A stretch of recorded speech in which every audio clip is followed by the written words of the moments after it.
Hello po, neck cancer ang ikinamatay ni Ricky Davao. Herman Buelva po uli. Ang neck cancer ay maaaring sanhi ng iba't ibang mga posibilidad na kadahilanan. Una, tobacco use o ang paggamit ng tabako ay isang pangunahing dahilan ng neck cancer. Pangalawa, alcohol consumption o ang labis na pag-inom ng alak. Pangatlo, human papillomavirus o HPV. Ang HPV ay isang virus na maaaring magdulot ng neck cancer, partikular sa oropharynx. Ika-apat, betel nut chewing o ang pagmuya ng betel nut ay isang karaniwang gawi sa ilang bahagi ng Asya.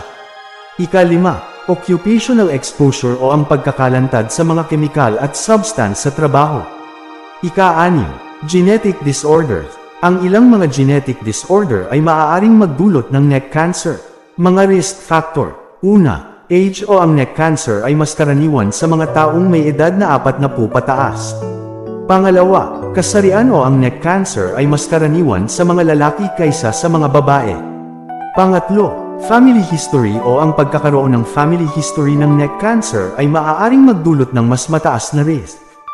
Mga paraan ng pag-iwas. Una, quit tobacco use o ang pagtigil sa paggamit ng tabako. Pangalawa, limit alcohol consumption o ang paglimit sa pag-inom ng alak. Pangatlo, get HPV vaccine o ang pagkakaroon ng HPV vaccine. Ika-apat, practice good oral hygiene o ang pagpapanatili ng mabuting oral hygiene. Ingat po palagi. God bless po.